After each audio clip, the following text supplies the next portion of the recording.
오늘 시간에는 성령 강림절의 의미와 축복, 성령 강림절의 의미와 축복 이런 제목으로 함께 은혜를 나누겠습니다. 한번 따라하시기 바랍니다.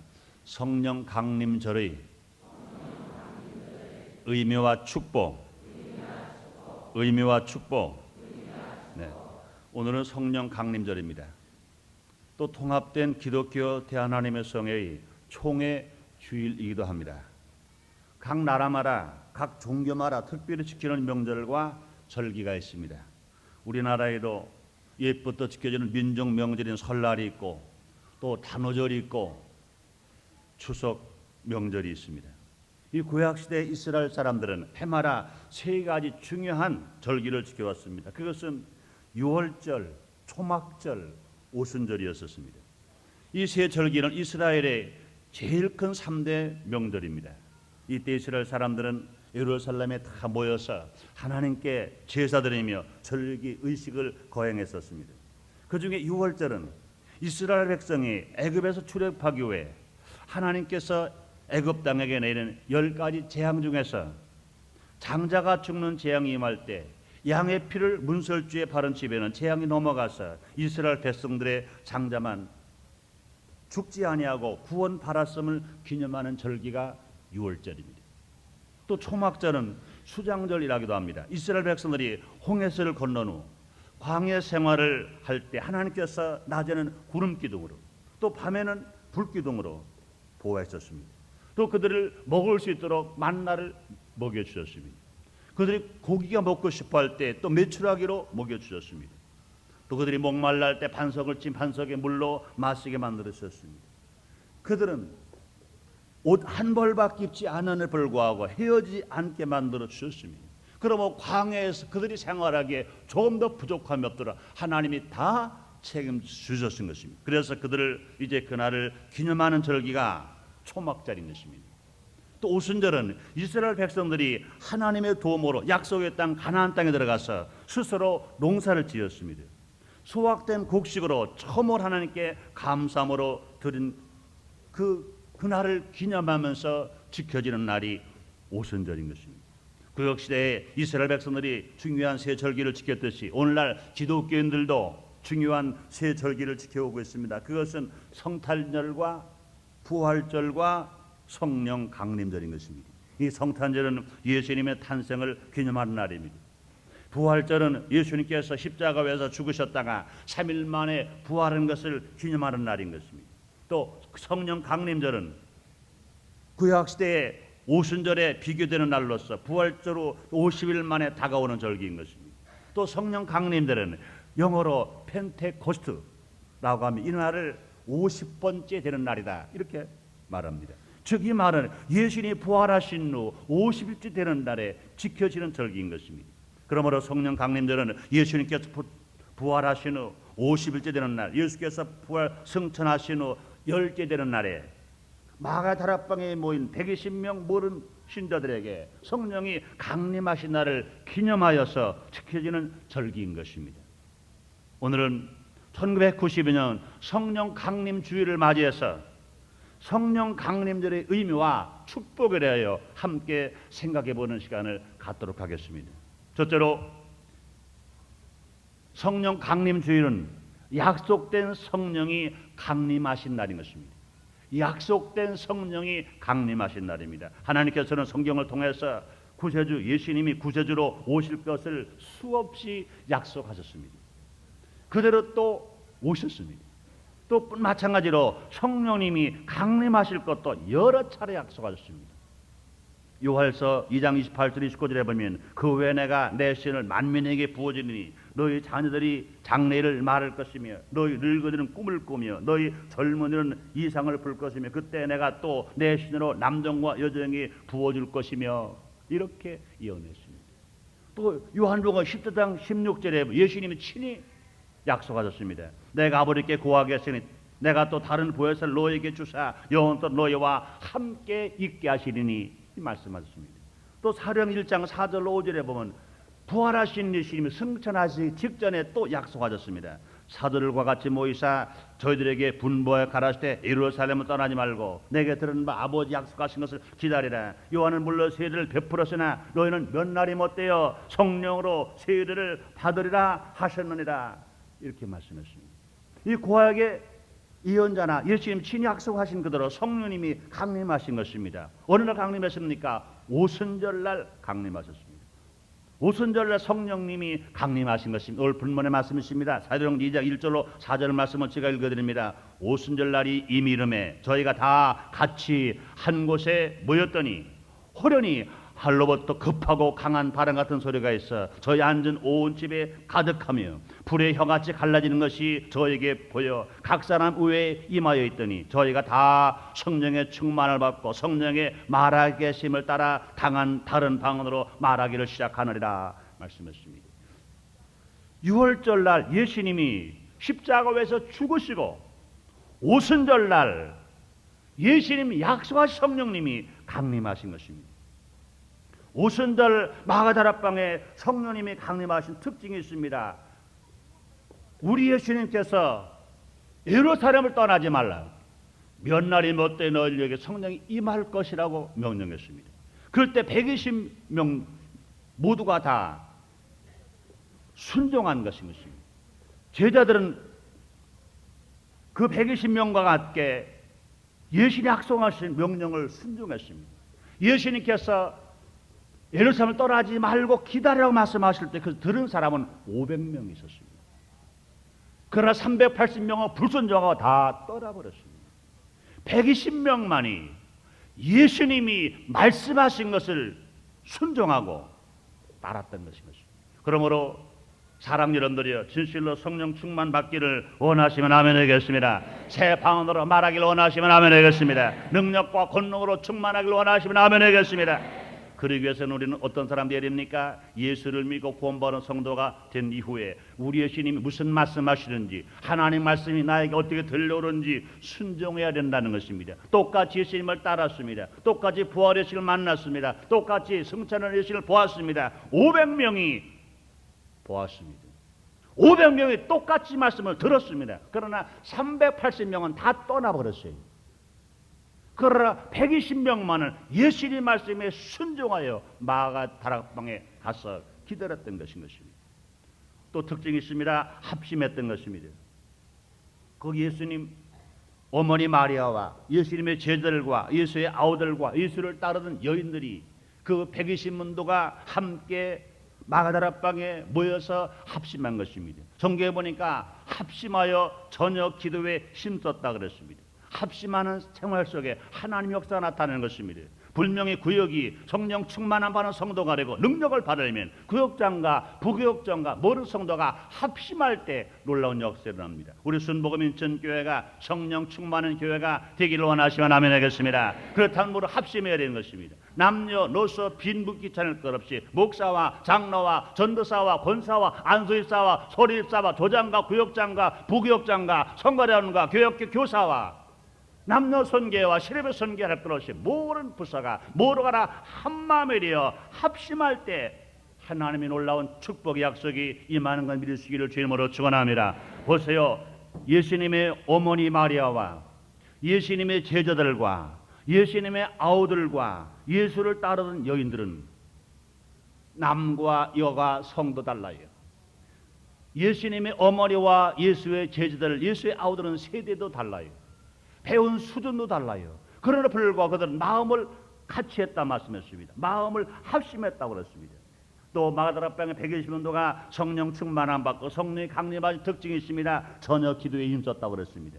금식까지 하면서 기도만 하는 것입니다. 또 특징이 있습니다. 끝까지 인내하였습니다. 기다린 것입니다. 그들이 끝까지 인내할 때, 끝까지 기다릴 때, 열째 되는 날, 오순절날 마가다락방에 성령 강림이 임하시게 하시고 모두가 성령 충만을 받았던 것입니다. 한 사람 남기지 아니하고 120명 모두가 다 성령 충만 받았습니다. 또 뿐만이 아닙니다. 불의와 같이 갈라지는 것이 보였다 그렇습니다. 불은 하나님의 임재를 상징하는 것입니다. 또 호련히 하늘부터 급하고 강한 바람 같은 소리가 들렸다 그랬습니다. 바람은 성령을 상징하는 것입니다. 그러므로 모르는 사람들이 성령 충만하여 성령의 말하게 하심을 따라 다른 방언으로 말하기를 시작했다고 주님은 말씀하시는 것입니다. 두 번째로 교회가 처음으로 탄생한 날이 성령 강림일 날인 것입니다. 성령이 강림하심으로 말미암아 교회가 처음으로 탄생했습니다. 이스라엘 백성들은 오순절날 성전에 모여서 전 열매를 하나님께 드리고 감사하면서 음식을 나누며 기뻐하는 축제일이었습니다. 이와 비교하여 기독교인들은 오순절에 성령 충만함을 체험하고 성도들 간의 공동체를 이룹니다. 즉 교회가 시작된 것입니다. 교회는 어떤 것입니까? 교회는 구원받은 성도들끼리 모여서 하나님께 예배를 드리고 또 구원받은 성도들끼리 서로 사랑하고 서로 구제하고 서로 교제하는 것이 교회인 것입니다. 다른 말로 말하면 첫째 하나님을 사랑하고 둘째 이웃을 내 몸처럼 사랑하는 교회가 교회인 것입니다. 그런 무리들이 모여 있는 것이 교회인 것입니다. 아무리 교회라는 건물을 많이 가지고 있다 하더라도 또 많은 사람들이 모여 있다 하더라도 하나님을 예배 드리지 아니하면 교회가 아닌 것입니다. 그런데 하나님께 예배를 드리는데 모여있는 성도들끼리 구원받은 성도들끼리 사랑하지 아니하고 교제하지 아니하시고 서로 어려움을 나누지 아니하면 그건 교회가 아닌 것입니다. 정말로 교회다운 교회는 건물도 중요하지만 모여있는 무리도 중요하지만 제일 중요한 것은 뭐냐? 모든 무리가 한 마음이 되어서 하나님을 사랑하고 하나님을 예배하고 하나님을 섬겨야 하고 그 다음에 그와 똑같이 같은 성도들끼리 서로 사랑하고 교제하며 구제하며 나눠주며 베풀어주는 그런 곳이 교회인 것입니다. 그런 교회가 언제 탄생되었습니까? 마가다락방에 성령이 강림하신 이후부터 그런 교회가 시작된 것입니다. 이런 일이 성령님의 강림, 성령님 임재로 이루어진 것입니다. 성령님의 임재는 하나님을 예배하게 하고 부활하신 주님을 증거하는 성도들의 모임을 이루게 되었고 이웃끼리 서로 교제하는 힘을 가지게 되었던 것입니다. 그러므로 성도들은 하나님께 예배드리는 공동체와 이웃과 세상을 사랑하는 정인 공동체로 이루어져야 되는 것입니다. 그래서 사도행전 2장 44절로 47절에 말씀하십니다. 믿는 사람들이 다 함께 모여 있어 모든 물건을 서로 통용하고 또 재산과 소유를 팔아 각 사람의 필요를 따라 나눠주고 날마다 마음을 같이하여 성전에 모기를 힘쓰고 집에서 떡을 떼며 기쁨과 순전한 마음으로 하나님을 찬미하며 온 백성에게 칭송을 받으니 주께서 구원받은 사람들을 날마다 더하게 하시기니라 말씀했습니다. 사랑 여러분들이여, 진실로 우리 교회가 더 부흥하기를 원하시면 아멘 하겠습니다.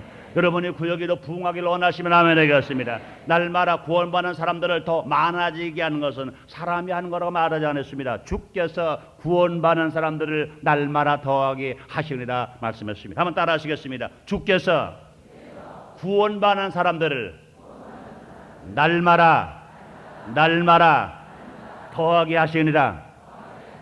우리 교회가 주님께서 구원받는 사람들을 날마다 더하기를 원하시면 아멘 하겠습니다. 여러분 구역이 날마다 더하기를 원하시면 아멘 하겠습니다. 그렇습니다. 하나님이 그렇게 하시는데 어느 때 하시느냐? 하나님 분명히 말씀했습니다. 하나님을 찬미할 때, 또 많은 사람들에게 칭찬을 받을 때라고 말씀했습니다. 하나님을 찬미하고 사람들에게 칭찬을 받을 때 주께서 구원받는 사람들을 날마다 더하게 하시라 말씀했습니다. 그러므로 교회가 교회다우려면 하나님을 찬미해야 됩니다. 하나님께 감사하고 하나님께 예배를 드리고 하나님을 기쁘시게 하는 것이 교회인 것입니다. 또 많은 사람들에게 칭찬을 받아야 됩니다. 서로 이해하고 서로 용서하고 서로 관용하고 서로 사랑하고 서로 도와주면서 서로 격려하고 서로 칭찬할 때 사람들에게 칭찬을 받고 살아갈 수 있습니다. 그렇게 되는 것이 언제부터 시작됐습니까? 성령 충만함 받은 후부터 이런 역사가 일어나게 된 것입니다. 그러므로 마가다락방에 성령이 강림하시고 성령의 역사가 나타났습니다. 오순절날 성령이 강림하신 그 시간서부터 정말로 모든 사람들이 모여 하나님을 찬송하게 되고 하나님을 찬미하게 되고 모든 사람들이 모여 서로 이해하고 관여하고 사랑하고 우리가 축복으로 나누면서 살아가게 될 수 있는 놀라운 축복이 임한 것입니다. 그러므로 오순절날 성령 강림이 임한 것은 교회를 시작하게 한 것입니다. 세 번째로 성령 강림 주일이 우리에게 주는 의미와 축복이 무엇인가요? 성도들에게 유익된 축복을 갖다 주는 것입니다. 사랑하는 여러분들이여, 예수를 믿으시면 아멘 하겠습니다. 정말 예수를 믿으시면 아멘 하겠습니다. 예수를 믿고 구원받아 하나님의 자녀가 되었다면 틀림없이 하나님의 사랑을 받아야 되고 하나님의 축복을 받아야 됩니다. 그런데 우리가 성령 충만함 받으면 성도들에게 유익된 축복이 한두 가지가 아닌 것입니다. 첫째로 크게 나눠보면요, 개인의 삶에 놀라운 변화가 나타나는 것입니다. 예수를 믿으면 개인의 변화가 나타나야 됩니다. 물이 변하여 포도주가 되듯이 분명 예수를 믿기 전의 생활과 예수를 믿고 난 후의 생활이 달라져야 됩니다. 개인의 생활도 달라져야 되고 개인의 환경도 달라져야 됩니다. 예수 믿어 하나님 아들 되었을 때 생활이 예수를 믿기 전에 마귀의 종의 생활과 같다면 이것은 예수 믿을 사람이 없을 것인 것입니다. 또 받는 생활도 마찬가지인 겁니다. 그의 삶도 마찬가지인 것입니다. 특별히 우리 예수를 믿고 구원받고 난 후에는 우리의 개인의 삶의 변화가 일어나야 되는 것입니다. 개인의 삶의 변화 없이, 개인의 생활의 변화 없이 가정의 변화가 있을 수 없습니다. 개인의 변화 없이 사회의 변화가 있을 수 없습니다. 개인의 변화 없이 국가와 민족의 변화가 있을 수 없습니다. 아무리 좋은 법을 만들어 놓고 아무리 좋은 훌륭한 지도자가 나왔다 하더라도 각자 개인이 변화되지 않으면 천만의 말씀입니다. 또 우리 국회의원 뽑았어요. 그 금년 연말에 대통령 또 뽑을 겁니다. 아무리 국회의원을 새롭게 뽑고 새롭게 뽑았다 하더라도, 아무리 대통령을 새롭게 뽑고 새롭게 뽑았다 하더라도 각자 개인 국민의 마음마라, 국민의 생활이 더 나가서 좀 더 구체적으로 말하면 예수를 믿고 구원받은 성도의 생활이 변화되지 않으면 나라 살림이 바뀔 수 없어요. 나라 환경이 바뀔 수가 없어요. 대통령이 하는 게 아닙니다. 예수를 믿고 구원받은 성도가 된 저와 여러분들이, 나와 여러분들이, 여러분과 제가 예수 안에서 변화받으면 틀림없이 이 가정이 변화될 것입니다. 사회가 변화될 것입니다. 나가서 나라가 변화되고 환경이 변화되는 역사가 벌미일어나게 될 것인 것입니다. 그러나 사랑 여러분들이여, 진실로 우리가 어떻게 변화됩니까? 예수를 믿어도요 변화되지를 못해요. 예수를 믿는 것만 가지고는 변화되지를 못해요. 예수를 믿고 난 후에 성령 충만함 받으면 변화받을 수가 있습니다. 변화받을 수 있는 걸 믿으시면 아멘 하겠습니다. 그렇습니다. 지금 마귀들은요 복음 전하는 것 정도로 내버려둡니다. 예수를 믿는 것 정도는요 마귀가 내버려둡니다. 그러나 예수를 믿고 성령 충만 받는 것은 마귀가 얼마나 방해하는지 몰라요. 마귀가 얼마나 방해하는지 몰라요. 그래서 지금까지 이 땅에 복음이 들어온 지 108년 되었습니다. 처음에 복음이 들어올 때는 많은 사람이 성령 충만함 받았어요. 그러나 그 이후로 원수 마귀가 예수 믿어라 하는 것은 방해하지 않아요. 복음화 대회는 별로 방해하지 않아요. 그러나 성령화 대회는 방해합니다. 성령 충만 받으러 하는 방해합니다. 그건 오히려 목사들까지 방해하는 사람이 있습니다. 신학자까지 방해하는 사람이 있습니다. 예수를 믿고 구원받은 성도까지도 방해하는 사람이 있습니다. 그래서 여르손 복음교회 조다인 목사님께서 그동안 그렇게 많은 시험을 당하고 어려움을 당한 것 중에 하나가 무엇입니까? 성령 운동하기 때문에, 성령을 받으라고 말하기 때문에, 성령을 받아야 된다고 말하기 때문에, 성령을 받고 방언으로 기도하기 때문에 많은 핍박과 어려움을 당했었던 것입니다. 그러므로 우리들이 진실로 마귀에 속아서는 안 되는 것입니다. 예수를 믿었다면 우리 성령 충만한 바래래. 사랑하는 여러분들이여, 진실로 성령 충만 받기를 원하시면 아멘 하겠습니다. 성령 충만하시면 아멘 하겠습니다. 예수를 믿고 구원받은 우리들은 성령 충만을 받아야 변화된 삶을 살아갑니다. 성령 충만하면 어떻게 변화됩니까? 기쁨의 사람이 되는 것 믿으시면 아멘 하겠습니다. 로마서 8장 7절에 말씀하십니다. 하나님의 나라는 먹는 것과 마시는 것이 아니 오직 성령 안에서 의와 평강과 희락이라 말씀했습니다. 갈라디아서 5장 22절에 보면 성령의 9가지 열매가 있습니다. 그 첫 번째가 뭡니까? 사랑입니다. 두 번째 열매가 무엇입니까? 희락입니다. 예수를 믿고 성령 충만함 받으면 희락의 열매, 정말로 기쁨의 열매를 맺을 수 있다고 주님이 분명히 말씀하시는 것입니다. 우리가 성령 충만한 바리래. 여러분, 우리 주님 말씀하십니다. 항상 기뻐하라. 이런 그리스도 안에서 너희를 향하신 하나님의 뜻이라고 말씀했습니다. 예수 믿고 구원받은 사람들에게 아마 상표가 있다면 어떤 것을 붙이고 다녀야 됩니까? 기쁨이라고 붙이고 다녀야 돼요.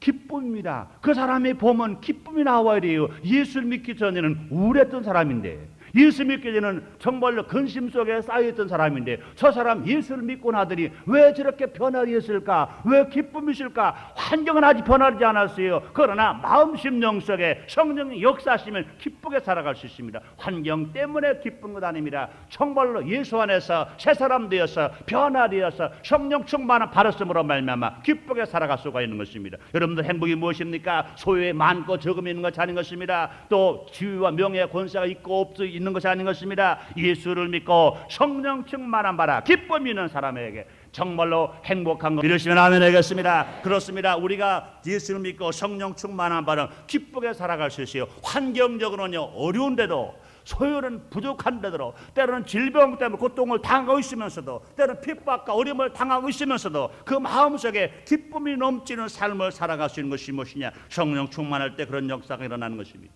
또 우리가 성령 충만한 바라면 사랑과 화해의 사람이 될 수 있습니다. 성령의 9가지 열매 중에 첫 번째 열매가 사랑입니다. 세 번째 열매가 화평인 것입니다. 화해는 성령 충만 받고 사랑을 실천할 때만 일어나는 것입니다. 사랑을 실천할 때는요 용서해 줘야 돼요. 희생이 뒤따라와야 할 것인 것입니다. 그런데 우리가 정말로 사람을 위해 희생할 수 있습니까? 정말로 내가 용서할 수 있습니까? 쉽지 않은 것입니다. 그러나 사람으로는 힘으로 되지 않고 능으로 되지 않아요. 여호와 신으로 된다고 말씀하신 것처럼 우리가 성령 충만한 바라 사랑의 사람이 되면 얼마든지 화해할 수 있고 사랑할 수가 있는 것입니다. 투쟁적인 사람도 모함하는 사람도 시기 질투하는 사람도 성령 충만한 바라면 사랑의 사람이 되고 화해의 사람 되어서 누구와도 화해할 수 있습니다. 예수 십자가에 피 흘려 죽으신 것은 하나님과 우리를 화해하시기 위해 하신 것입니다. 예수 믿고 성령 충만한 바라면 너와 나가 다 화해하며 살아갈 수 있습니다. 우리가 정말 이 세상을 맑고 밝고 환한 사회를 만들려면 가정을 행복하게 만들려면 우리 모두가 화해해야 됩니다. 가정에서 남편과 아내가 화해해야 돼요. 부모가 자녀가 화해해야 됩니다. 형과 동생이 화해해야 됩니다. 또 시어머니와 며느리가 화해해야 됩니다. 고부간에 화해해야 됩니다. 그러기 위해서 진실로 해야 할 일이 무엇입니까? 성령 충만한 발음으로 말미암아 이런 일을 할 수 있어요. 사랑하는 여러분들이여 예수 믿고 성령 충만한 바라서 사랑과 화해의 사람 되시기를 제물로 축원합니다. 또 성령 충만한 바라면 감사의 사람이 될 수 있습니다. 하나님의 제일 기뻐하시는 것이 무엇입니까? 감사인 것입니다. 시편 50편 23절에 말씀하십니다. 감사로 제사를 드리는 자가 나를 영어롭게 하나니 그 행위를 옳게 하는 자에게 하나님의 구원을 보인다고 말씀하십니다. 데살로니가전서 5장 18절에 말씀하십니다. 범사에 감사하라. 이런 그리스도 안에서 너를 향한 하나님의 뜻이라고 그랬습니다. 하나님의 사랑과는 길이 있어요. 그것이 무엇입니까? 지금까지 받은 은혜를 기억하고 감사하면 하나님의 사랑을 받아요. 그 다음에 내가 필요한 것 이날 이후로 더 좋은 것을 우리에게 넘치고 넉넉하게 우리에게 베풀어 주시는 것입니다. 그런데 여러분들이요 우리가 성령 충만하지 않으면 감사한 사람 될 수 없어요. 만약에 여러분 예수를 믿고 신앙생활하면서 너희 마음속에 늘 불평이 가득 차고 있으면 시기와 질투 원망이 가득 차 있다면 그렇다면 아직 성령 충만한 사람이 아닌 것입니다. 아직도 예수님을 닮아간 사람이 아닌 것입니다. 하나님을 기쁘시게 하는 사람이 아닌 것입니다. 하나님 영원롭게 하는 사람이 아닌 것입니다. 주님 뭐라 말씀하십니까? 너희가 먹든 입든지 마시든지 무엇을 하든지 하나님 영광을 위하여 하라고 주님 말씀하시는데 우리가 정말 주님 영광을 위해서 사는 길이 무엇입니까? 늘 감사하며 살아갈 것인 것입니다. 그러나 우리가 예수를 믿고 성령 충만한 바라면 항상 감사로 살아갈 수가 있습니다. 또 우리가 성령 충만한 바라면 어떤 변화가 일어납니까? 기도의 사람이 될 수가 있는 것입니다. 주님 말씀하십니다. 구하는 이가 받을 것이요 찾는 이가 찾을 것이요 두드리는 이에게 열 거라고 말씀했습니다. 너희가 얻지 못함 구하지 아니함이라고 말씀했습니다. 여러분들이요 하나님의 축복을 받기를 원하시면 아멘 하겠습니다. 기적을 체험하기를 원하시면 아멘 하겠습니다. 하나님의 축복을 받는 사람, 하나님으로부터 응답을 받는 사람, 하나님에게 기적을 체험하는 사람 어떤 사람입니까? 기도하는 사람인 것입니다. 너는 내게 부르짖어라 내가 내게 응답하겠고 내가 알지 못하는 큰 비밀을 내게 보이라고 말씀하십니다. 우리가 기도를 조금 하면 응답도 작고 기도를 많이 하면 응답도 많습니다. 기도를 많이 하면 은혜를 많이 받았습니다. 그러므로 하나님의 응답은 무엇과 비례하느냐? 기도하는 시간과 기도하는 분량과 비례할 수 있는 것입니다. 기도는 조금하고 많이 주시옵소서, 그건 있을 수가 없는 것입니다. 기도는 자꾸 하면서 그냥 문자적으로는 많이 달라고 되는 것이 아닌 것입니다. 하나 둘 그저 나를 위해서, 가족을 위해서, 나라 위해서, 교회 위해서, 내가 미워하는 사람 위해서까지, 원수까지 위해서도 많이 기도할 때 하나님이 많은 기도를 응답하시고 놀랍게 축복을 주시는 것입니다. 그런데 여러분들이 우리가 그냥 기도를 많이 할 수 있나요? 아닌 것입니다. 성령 충만함 받으면 내가 기도하지 못할 때는 성령님이 대신 탄식하시면서라도 기도해 주시는 것 믿으시길 주님으로 축원합니다. 우리가 성령 충만함 받으면 성령이 도와주시사 내가 기도할 수 있는 힘이 없을 때 기도의 능력을 써서 더 많이 기도하고 더 능력과 권능으로 기도하게 해주시는 것 여러분 믿으시면 아멘 하겠습니다. 감사하시면 아멘 하겠습니다. 그렇습니다. 이와 같이 기도의 사람 되게 만들어 주십니다. 또 우리가 성령 충만한 말에는 꿈과 희망의 사람이 되게 합니다. 큰 일을 하는 사람, 큰 지도자가 되는 사람, 고난을 참을 수 있는 사람, 부지런히 일할 수 있는 사람, 꿈이 있는 사람인 것입니다. 요셉은 꿈을 꾸었기 때문에 많은 역경, 고난이 그에 다가왔지만 그는 좌절하지 않았어요. 불평하지 않았어요. 원망하지 않았어요. 질투하지 않고 시기하지 않았습니다. 끝까지 인내할 수 있었어요. 끝까지 감사할 수 있어요. 끝까지 용서하고 사랑할 수 있었습니다. 그는 꿈이 있는 사람이기 때문에 그런 것입니다. 그러면 성령 충만한 말이면 꿈이 있는 사람이 됩니다. 사도행전 2장 17절에 보니 하나님의 가라사대 때 모든 육체에게 부어주리 너의 자녀들은 예언할 것이요 너의 젊은 환상을 보고 너의 늙은 꿈을 꾸리라 말씀하십니다. 성령 충만한 바라면 꿈을 꾸며 살아갑니다. 성령 충만한 바라면 비전을 가지고 살아갑니다. 성령 꿈만 충만을 바라면 예언하면서 살아갈 수가 있는 것입니다. 현재의 삶이 아무리 질같이 어렵다 하더라도 역경과 고난이 오더라도 절대로 낙심하지 않습니다. 절대로 주저앉지 않습니다. 뒤로 물러가지 않습니다. 성령 충만 바란 사람들은 미래의 꿈을 가지고 살아갑니다. 기독교 신앙이 무엇입니까? 믿음, 소망, 사랑인 것입니다. 예수를 믿는다면 소망이 있어요. 지금 내가 가난하더라도 부자 될 소망이 있습니다. 내가 멸시 천대받더라도 내가 존경받을 소망이 있습니다. 내가 지금 병들어 의사가 죽는다고 말하더라도 예수를 믿고 성령 충만을 바라면 치료받아 건강을 소망이 있습니다. 분명히 지가 예수를 믿고 성령 충만을 바라면 지금 땅에 살고 있지만 예수님이 재림하시는 그날, 육질의 장막이 무너지는 그날, 눈물 없고 슬픔 애통 없는 저 하나님이 지으신 천국에 갈 수 있는 꿈을 가지고 살아갈 수가 있는 것입니다. 사랑하는 여러분들이여, 꿈이 있으시면 아멘 하겠습니다.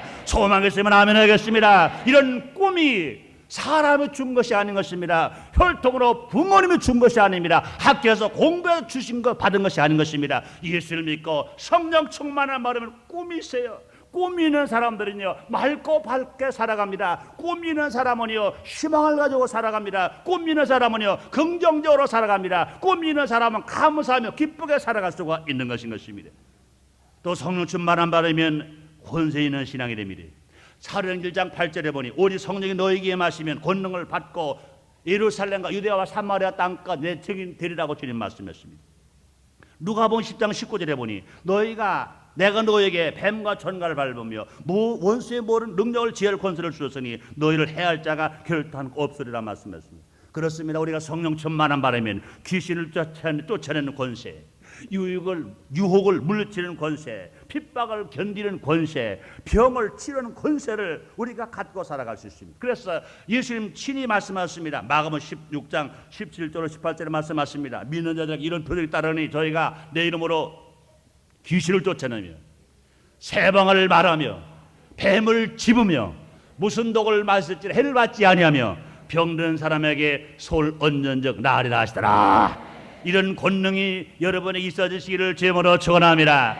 누구든지 남녀노소 빈부 귀천할 것 없이 예수 믿고 성령 충만 바라면 이런 권능을 가지고 권세 있는 신앙을 가지고 우리는 싸워서 이길 수 있습니다. 원수 귀신이 우리를 죽여 멸망하려고 합니다. 유혹이 우리를 넘어뜨리려고 합니다. 핍박이 우리를 좌절하게 합니다. 병이 우리를 죽게 합니다. 그러나 예수를 믿고 성령 충만한 바라면 귀신을 쫓아내고 유혹을 물리치고 핍박을 견디며 병을 치료하는 능력과 권세가 나타남으로 말미암아 우리는 얼마나 승리하며 살아갈 수가 있는 것입니다. 또 성령 충만한 바라면 훌륭한 복음 전도자가 되는 것입니다. 사랑하는 여러분들이여, 복음 전도자가 되기를 원하시면 아멘 하겠습니다. 하나님의 질 원하시는 것 중 하나가 무엇입니까? 복음 전도입니다. 그래서 마가복음 16장 15절에 말씀하십니다. 너희는 온 전에 다니며 만민에게 복음을 전파라 말씀하셨습니다.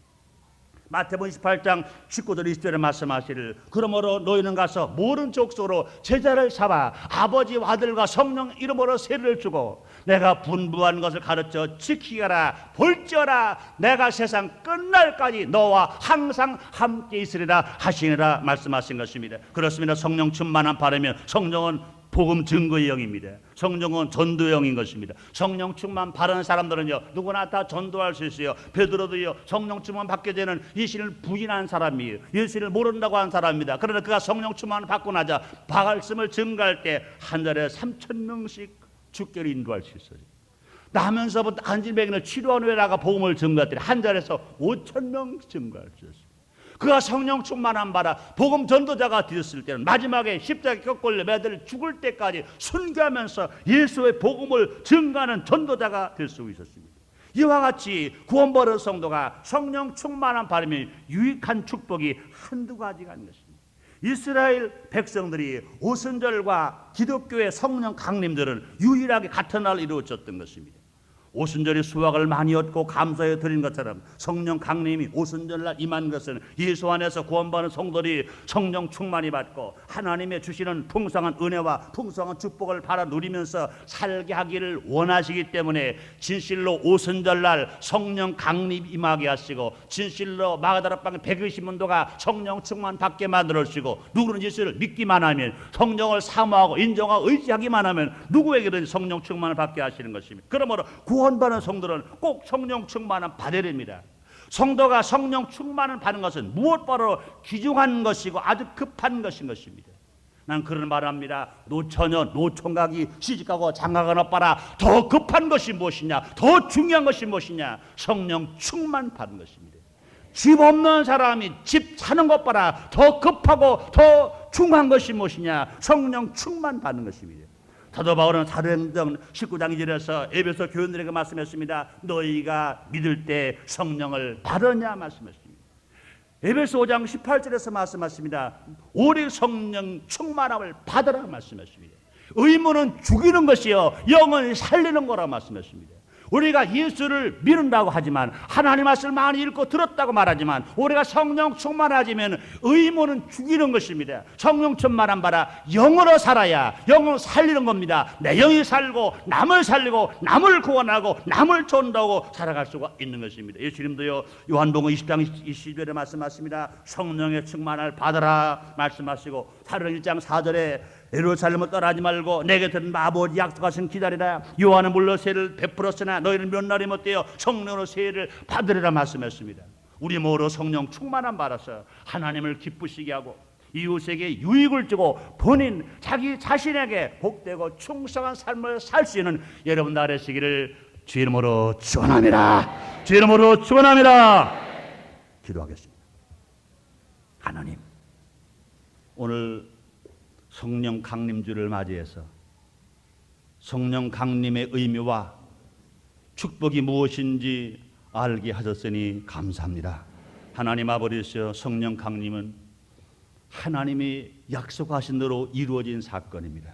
성령 강림으로 말미암아 교회가 시작되었습니다.